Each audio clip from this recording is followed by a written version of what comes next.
பஞ்சாயத்து பேசிய பவன் கல்யாண், விஜய்க்கு போனை போட்ட எடப்பாடி. தமிழகத்தில் வருது ஆந்திர மாடல். கரூரில் தமிழக வெற்றிக் கழகத்தின் தலைவர் விஜய் மேற்கொண்ட பிரச்சாரத்தின் போது ஏற்பட்ட கூட்ட நெரிசலில் சிக்கி 41 பேர் உயிரிழந்தனர்.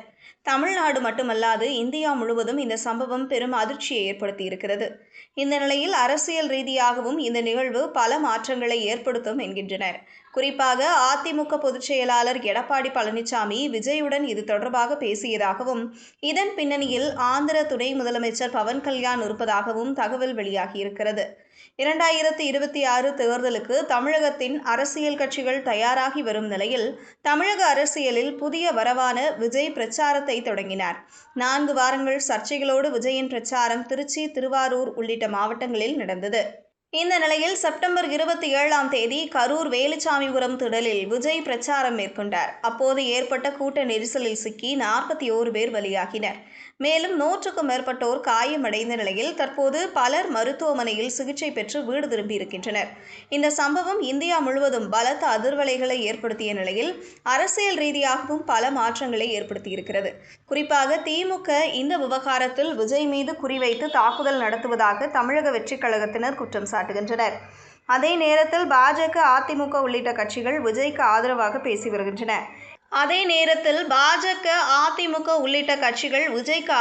பேசி வருகின்றன.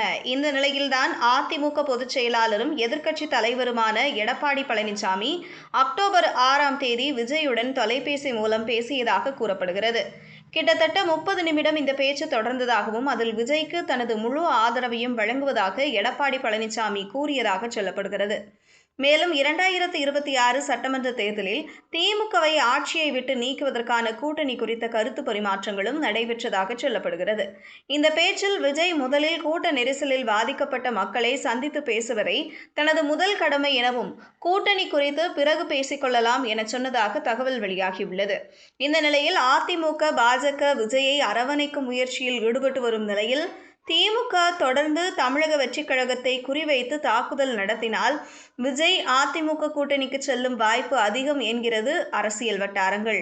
விஜய் கட்சி ஆரம்பித்த முதல் நாளிலிருந்து திமுகவை அரசியல் எதிரி எனவும், பாஜகவை கொள்கை எதிரியாக விமர்சித்து வருகிறார். பெரும்பாலும் தனது பேச்சில் அதிமுகவை குறை சொல்லவில்லை என்பதையும் கவனிக்க வேண்டும். இந்த நிலையில் பாஜகவை தவிர்த்து அதிமுக தமிழக வெற்றிக் கழகத்துடன் கூட்டணி அமைக்காது எனவும், அதிமுக தான் கூட்டணிக்கு தலைமை என்பதால் பாஜகவை பொருட்டாக கருத்து தேவையில்லை என சிலர் தமிழக வெற்றிக் கழகத்திற்கு அறிவுறுத்தியுள்ளனர். இந்த நிலையில்தான் எடப்பாடி விஜய் பேச்சின் பின்னணியில் ஆந்திர துணை முதலமைச்சர் பவன் கல்யாண் இருக்கிறார் என்கின்றனர் அரசியல் பார்வையாளர்கள். தற்போதைய சூழலில் விஜய் கூட்டணியின் தேவை அதிகமாக உள்ளது. மேலும் 2026 சட்டமன்ற தேர்தலுக்கு முன் கட்சியை வலுப்படுத்த மூத்த தலைவர்களின் ஆலோசனை தேவை என்பதாலும், திமுக எதிர்ப்பை பிரதானமாக கொண்டிருக்கும் அதிமுகவின் தயவு விஜய்க்கு தேவைப்படுகிறது. எனவே தற்போதைக்கு எடப்பாடியுடன் இணக்கமாக செல்வது நல்லது என பவன் கல்யாண் விஜய்க்கு அறிவுறுத்தியதாக சொல்லப்படுகிறது. கடந்த காலங்களில் சந்திரபாபு நாயுடுவையும் பாஜகவையும் விமர்சித்ததுதான் கூட்டணி சேர்ந்து துணை முதலமைச்சர் ஆகவில்லையா என பவன் கல்யாண் விஜயிடம் பேசியதாகவும் சொல்லப்படுகிறது. பவன் கல்யாண் தலையிட்டால் அதிமுக தமிழக வெற்றிக் கழக கூட்டணி உறுதி என்கின்றனர் அரசியல் பார்வையாளர்கள்.